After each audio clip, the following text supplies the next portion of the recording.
All right, and yes, we are back. Shout outs to us for making it back. You, me, all of us. My camera's not in the right spot. You, me, all of us for making it back. And if you don't know, it is your boy Kexis. That is me. I am your boy. And today we're going to be watching Why Does It Feel Impossible to Gain Confidence? Now, before you have any preconceived notions, I just want to say something. After watching the last video and actually, know, reacting to it, thinking about it more, I feel it really did help in a lot of ways. Like even though it's been just 2 days, and I think the change is just so was so necessary, I would say, for me to continue to do what I want to do and move in the direction I want to move. And I hope there was value gained. Other people watched it, even if they didn't, say outright what it was, because I believe as a guy, single guy, I have roommates and stuff. I don't live with anyone who's like older than me. As a single guy, it's 2023. I feel like there's still room for improvement, and and most of the improvement is either going to be physical or mental. I feel like this is just the easiest way to just hash through some things holding me back. And if I can share that, that kind of makes the value of this video even more. Because if I can help someone learn something and he's helping me learn something, he's helping too. Like, you get what I'm saying? It's just compound helping. That's what I'm all about. So let's get right into this. Why does it feel impossible to gain confidence? Let's go. I want to talk to y'all a little bit about why you can't gain confidence.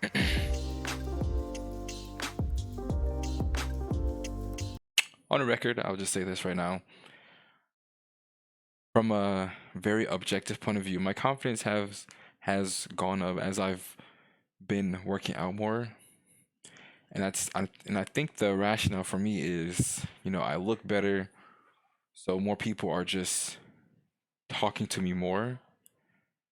I don't think that's probably true. There's a lot of factors, honestly, but I feel like that's like the surface level reason, or maybe I think so. I think that's the surface level reason, but what it could be is I know I look better, so I just feel different than when because what I thought of myself previously does not align with what I think of myself now. So I just act differently now because of the perception of myself. And I think that is probably the biggest factor. But again, on the surface level, it could just be looks doing their thing. So a lot of people I'm not out there sure. will struggle to gain confidence. And there'll even be people out there who will sort of give them lots of solutions, right? So you'll have people like dating coaches who'll be like, yeah, if you want to gain confidence, you got to get out there, right? You got to ask out a bunch of women or men or whatever. And the more that you do it, the more confidence you'll gain. I want to take a moment to thank our HG coaches. I've taught at a lot of different places and worked with a lot That of was different quick. people. And honestly, our coaches are some of the best people I've ever worked with. HG coaches have helped over 10,000 people find purpose, direction, and improve their mental health. After about 20 weeks of coaching, the average client experiences a 58% improvement in sense of purpose. And I think that's pretty cool, right? Like, he's actively helping people find a sense of purpose. And I think that's kind of what in alignment with with what I want to do. I just want to help people find have somewhere to share their creative spark and actually find like encouragement, because I feel like that's like the hardest part for a lot of people. Everyone has like a thing, but they just have no confidence. They don't have anyone to like share it with and like get any positive feedback on. And I would like to be like the medium there in some way possible. In life, a 45% improvement in feelings of anxiety, and even a 35% reduction in feelings of despair. And this isn't just me saying this. At this point, we've done this for 3 years, run 6 research studies, and even presented our findings at the American Psychiatric Association National Conference. Over 100,000 sessions later, I can confidently say this works. So if you're interested in checking out HE coaching for yourself, go to healthygamer.gg/coaching to learn more. But sometimes that's not actually our experience, right? Like we go out there, we ask out a bunch of women, we get rejected a lot. And somehow, like with each rejection, our confidence doesn't build. It kind of starts to crater more and more and more. And so then we're kind of left with this sort of idea like, okay, what am I supposed to do to gain confidence? Because a lot of people out there are saying, oh yeah, just get out there and you'll get more confident. You got to practice, right?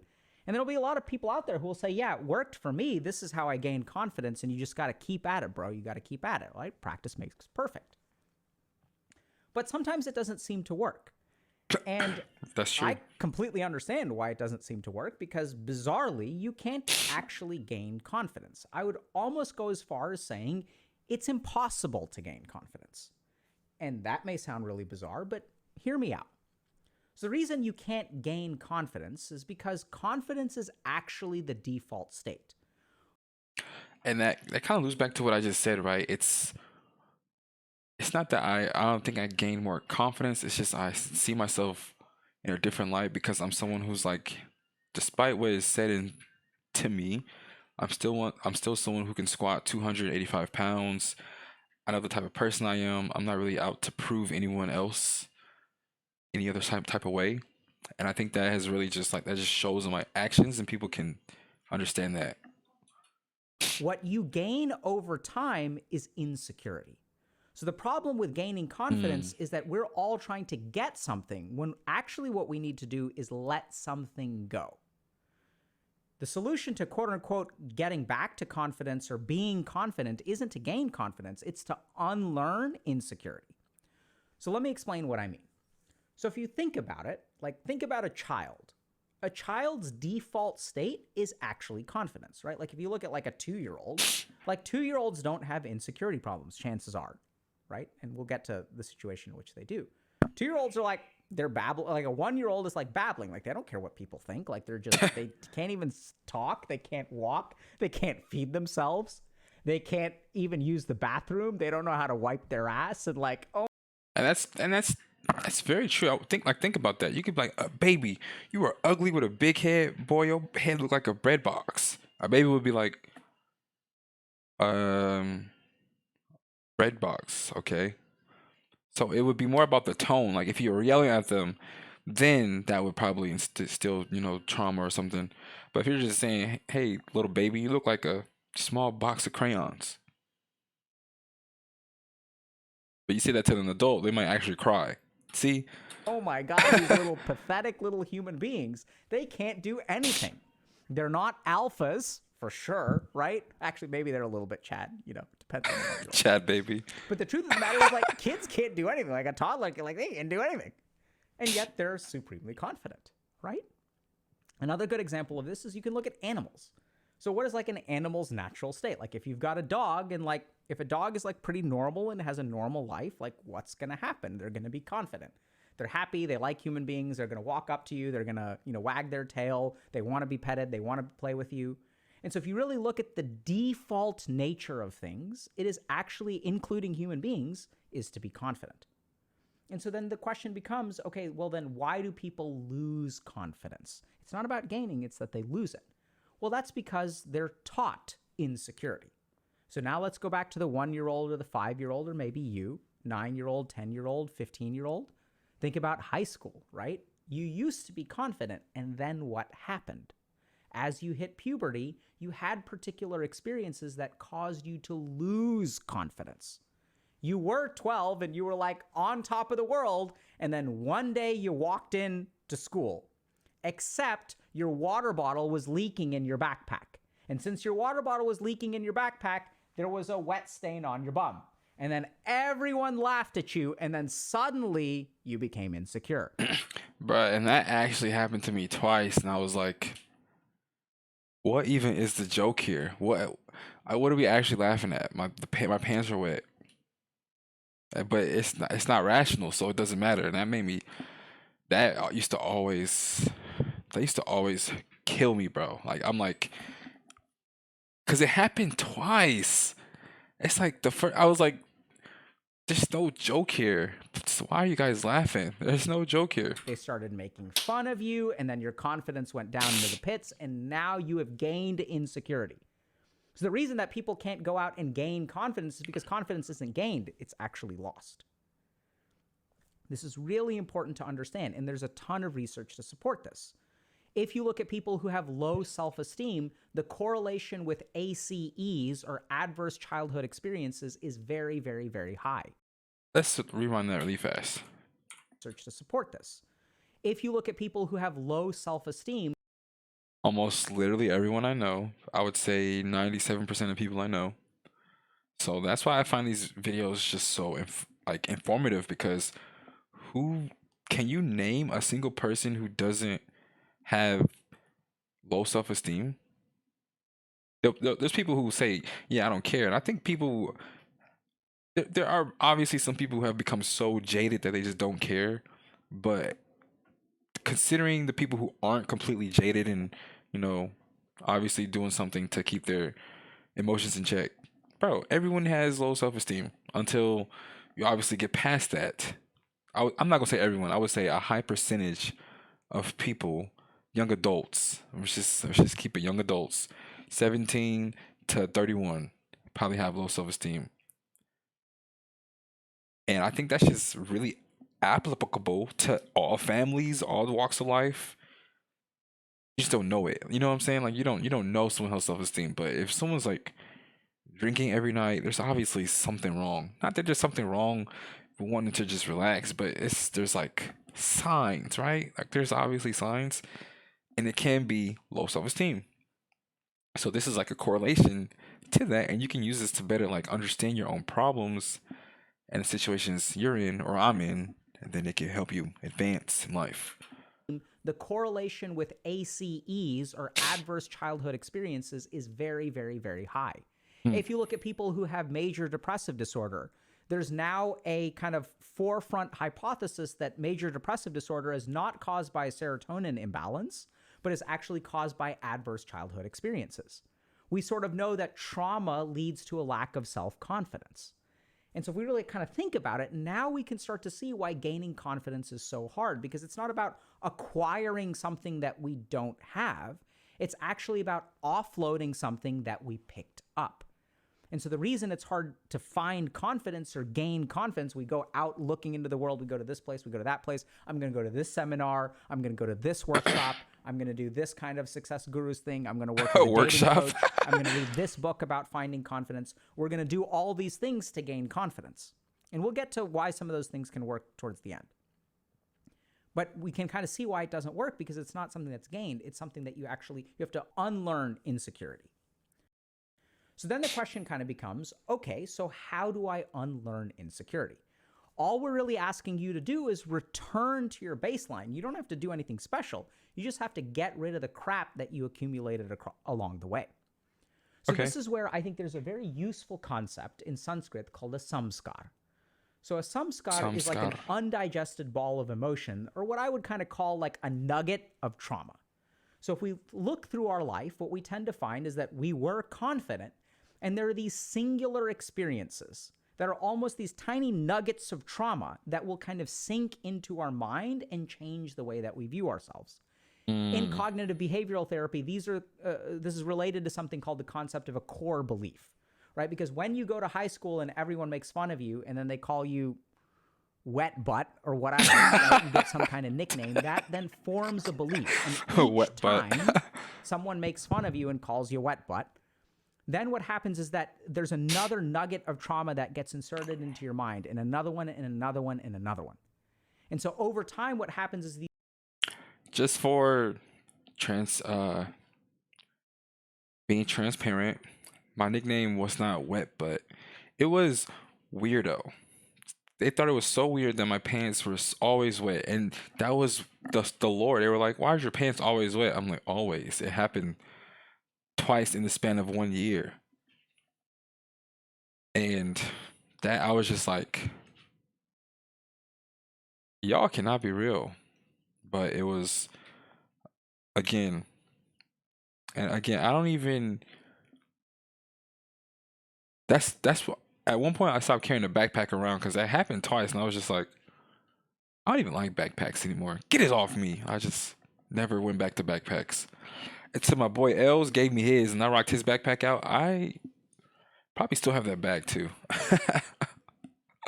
These trauma, these little tea nuggies grow in your mind and they start to become something that you believe about yourself, right? Because you get all of this external input and then you internalize those feelings.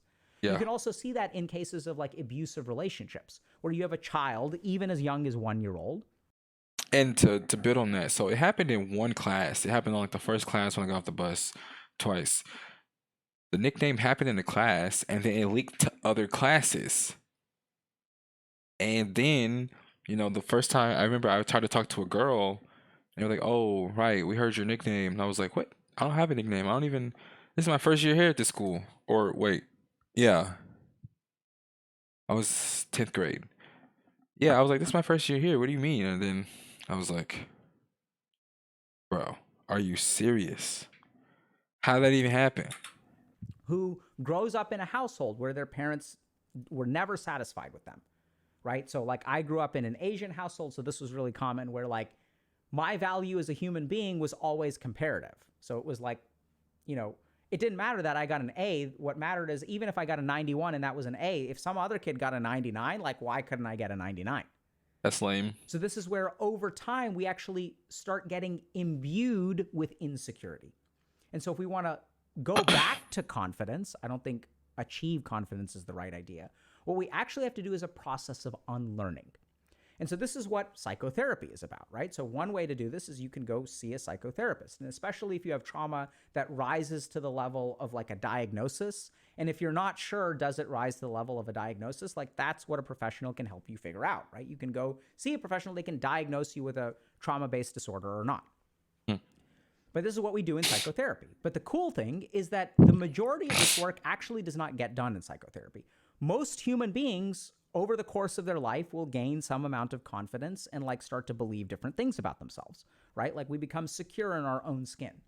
And so what we're going to do is walk y'all through a little bit about what that process looks like.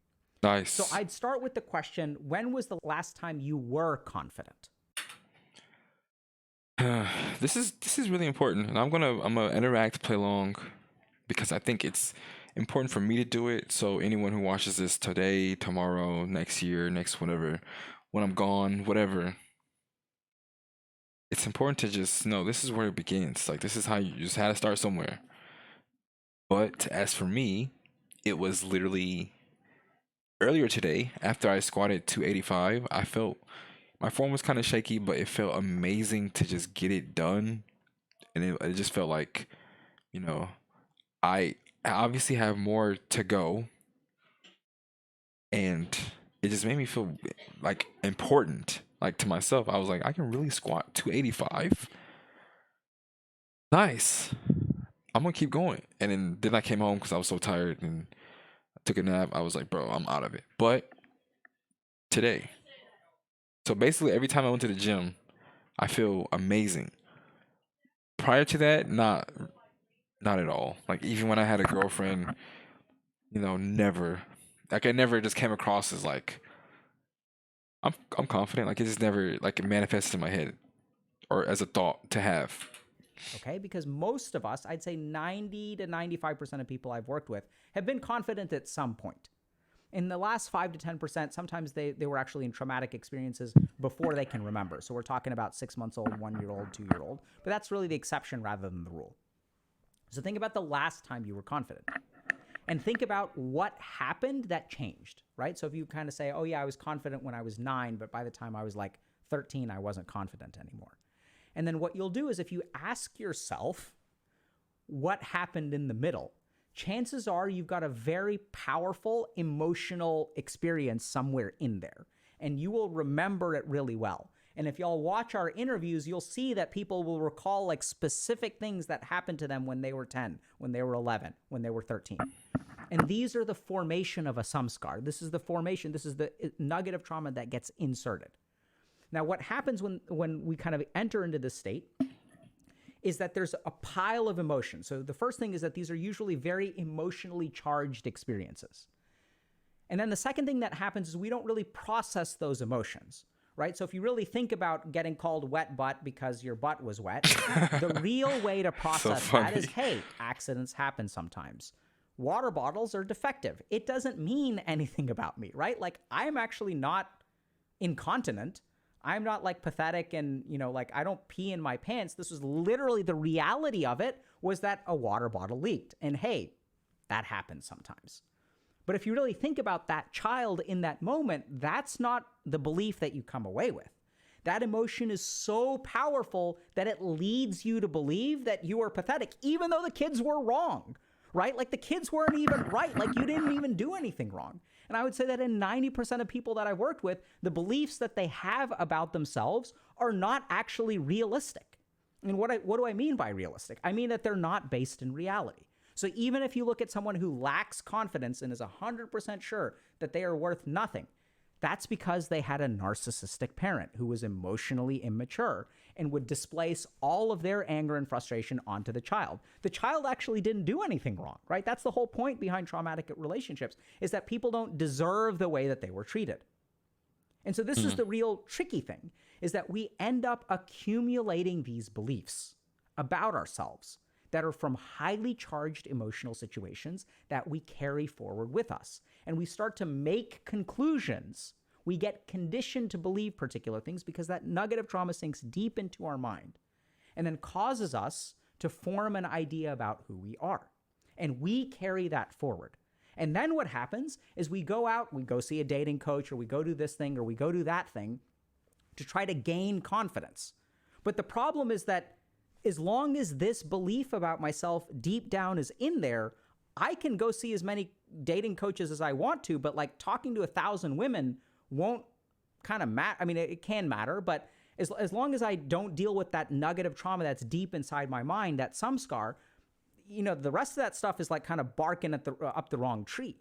So what we really need to do is go back and re-examine those experiences, right? And recontextualize them. Think a little bit about how I felt in that moment.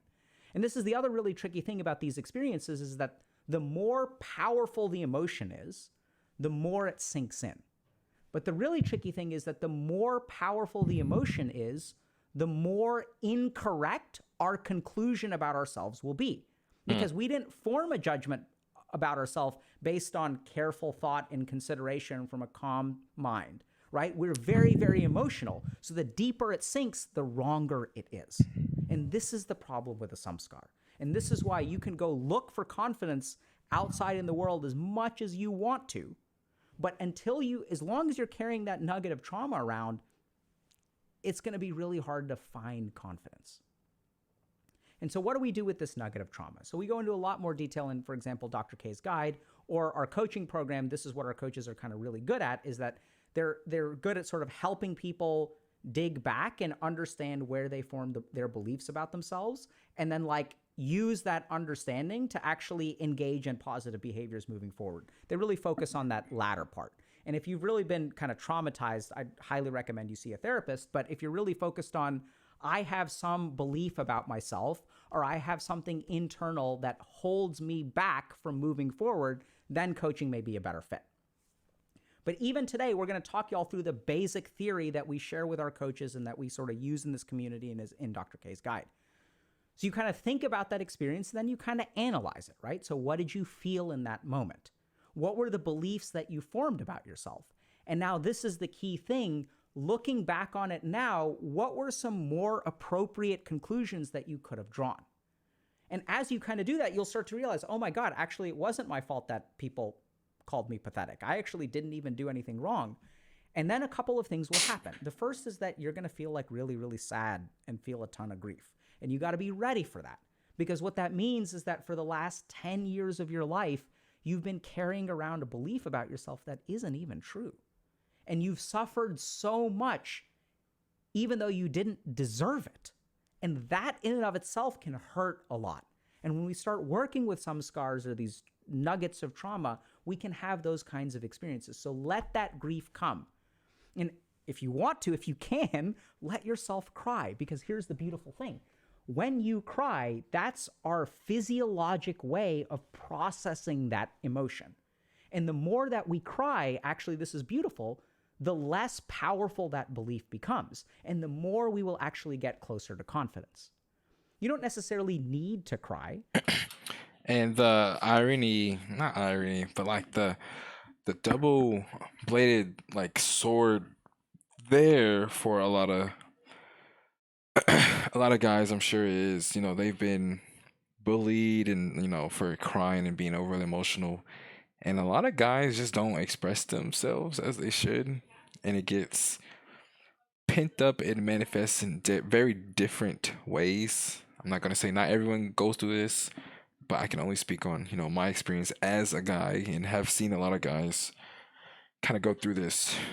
So it is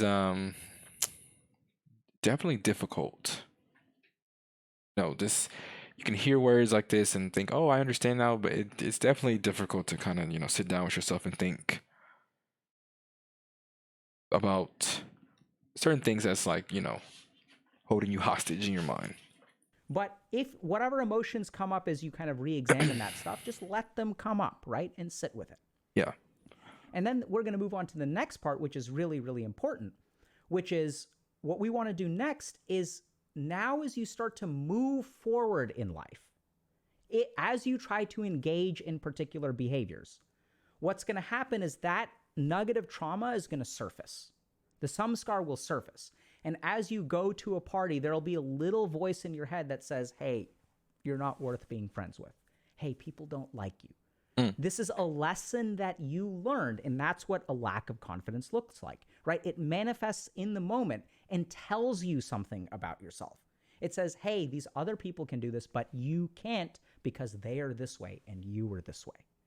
And so what you'll see is these lessons that you learned early in life will manifest in your mind and will prevent you from actually acting. And then you can struggle with that lack of confidence. Sometimes you can overcome it, sometimes you can't, right? That's the experience of it. So the next thing that we need to do is when that lack of confidence surfaces, we need to pause. Don't fight it, don't overcome it, don't conquer it. Just sit with it and say, hey, okay, hold on a second. Here's that lack of confidence. Here's that feeling, and this is what, if you pay attention, this is what it's going to be. The feeling that you feel in that moment is going to be an echo of what you felt that day that you walked into school. It'll be an image, an echo, a mirror. It'll be like a little piece of that. It's that emotional energy that is unprocessed and stored in your mind. And as it's unprocessed and stored in your mind, it'll come up again.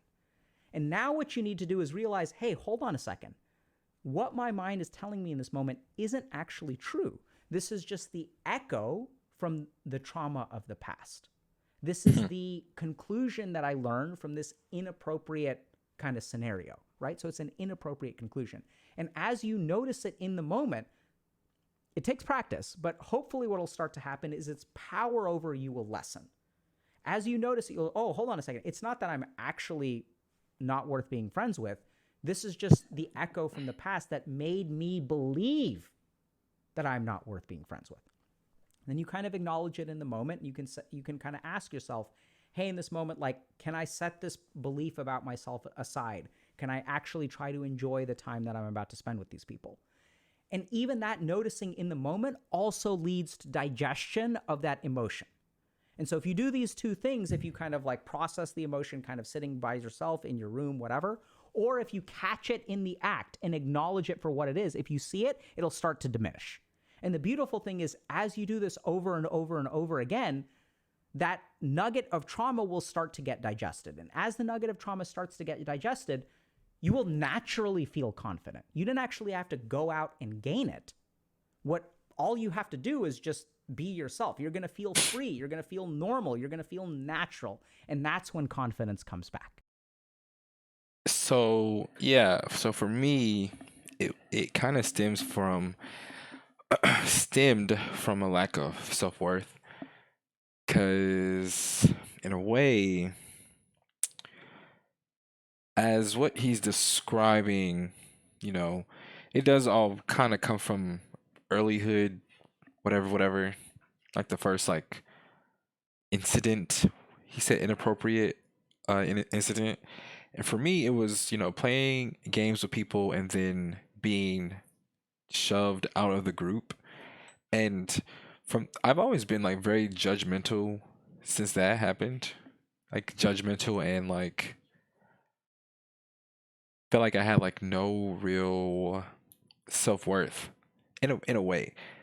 And I'm sure a lot of guys probably resonate with this because if you don't like play a sport or have a job or anything, go to school for anything, because I was basically just playing games, chilling. Not exactly super proud of it, but that's just what I was doing, and I didn't really care, but at the same time, I didn't really know because no one was explaining it to me. So yeah, my thing is it just came from like a lack of self worth. So has working out has just given me more self worth as like someone who's actually strong. Um, I take just pride in being strong. I feel like I'm probably the strongest person in my family alive right now, and probably I won't probably say the strongest ever, but definitely the strongest alive right now. And I take pride in that. I feel good knowing my mom gave birth to the strongest person in her family or in the family.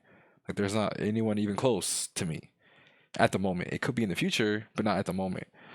And I just that actually makes me feel really good. Once I realized it, it made me feel really good, and I just want to keep going with that. And that alone has, I believe, probably gave me a huge confidence boost. And the interactions I've been having day in day out, sometimes, like what's one? Uh, Sometimes like people will say stuff like, "Oh yeah, you look bigger, you look stronger."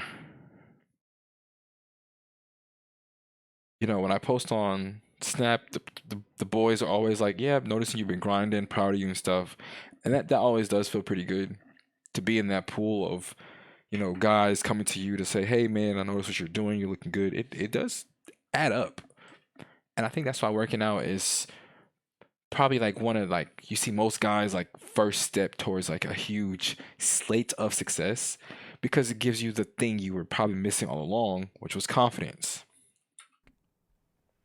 Now, one last thing that I kind of in want to my touch on is, opinion. but what about all these people who will say, go out and build confidence? So, usually, what happens in those situations is as you go out into those scenarios, that emotion will come up once again.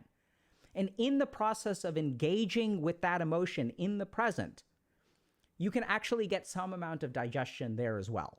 The reason that I prefer this methodology, and the reason that, for example, in our coaching program, we don't actually advocate that people go out there and like re-traumatize themselves over and over and over again, because Right. that's the problem with just going out there, right? Is that if you're lucky, those feelings will come up, you'll recognize them, you'll grow through it. You can absolutely do that, right? You can realize, oh, that these people aren't rejecting me for me. They're rejecting me because they have their own problems. Some people go down that route.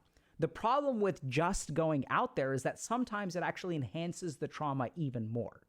And I've seen this, for example, with like bad parenting, where like, oh, like someone has a phobia Bad of dogs, parenting. so I'm going to take my kid and I'm going to dump him in a pen with a dog, and they'll overcome the I fear, never right? understood And that. sometimes that works in terms of overcoming the fear, and sometimes it traumatizes people. That's why we much prefer this method, because the real battle is like internal, right? You don't actually have to re-traumatize yourself in order to overcome the trauma. You can actually confront those inner demons, and you want to expose yourself a little bit, right? So you want to go into those situations where the samskar is evoked, and then you can kind of like notice it, but you don't need to like hardcore re-traumatize yourself to overcome your trauma. Because for some people that works really well if they're resilient enough, and for other people it just cripples them worse. So I know it sounds kind of bizarre, but the truth of the matter is that the reason that it's hard to gain confidence, and the reason that going out there and gaining confidence works for some people and is traumatic for others, is because you can't really gain it. All you can do is lose it. And if you want to go back to being confident, it's not about going out there and finding it. It's about actually unlearning the insecurity. And that is done through sort of digesting a samskar or sort of processing this nugget of trauma. Well, and there you have it. Very good information, in my opinion, because it lays out kind of where exactly it started going wrong for me. And I don't really think of it like that. Like, I not until I watch this video did I think, oh, that experience is exactly why I got here today. Like, I wasn't really thinking of it like that. I kind of am aware, and it's not just that one experience I talked about. There's obviously more, like I said, with just life and stuff. But it's good to just understand it a little bit more, in my opinion, so you can conquer it and then know more moving forward, and you can help other people conquer it moving forward. So yeah, great video as always. Thank you, Dr. K. I appreciate it. For real. And yeah, that's the video. Thanks for watching. And the motto, tell someone you appreciate them. I appreciate you guys. I appreciate Dr. K and his team because I know it's not easy pumping out quality content like this late in the game. But hey, shout outs to you. Like I said, shout outs to the team. Shout outs to the people who interact and share their stories in the comments. And I've actually been watching Dr. K for a little bit, and I'll tell you, sometimes you can read the comments and get a little bit more extra insight. I normally tend to wait after I've watched the video to read the comments, but it's good to know that there's average normal people who can relate to something you've probably been dealing with your whole life, and it's right here in a YouTube comment, and you have people replying and stuff. Like this guy says, what helped me? Work out and make slow progress. Hone a craft and make slow progress. Emphasis on slow progress. I wasn't confident in myself 2 years ago, but it's not easy at all, and it can't escape you. Genuinely curious what helped other people. See, and then people can share their other experiences, and I think that's what's really important. What helped me the most was working through the anxiety and realizing I had an anxiety problem that required professional help. I echo your thought though, allowing yourself to progress slowly helped me gain confidence as well. And that's what I mean. Like, it's really just about sharing, learning, digesting, so we can individually overcome it and move forward. Great video as always. And yeah, thanks for watching, like I said. And I will see you guys in the next video. Peace.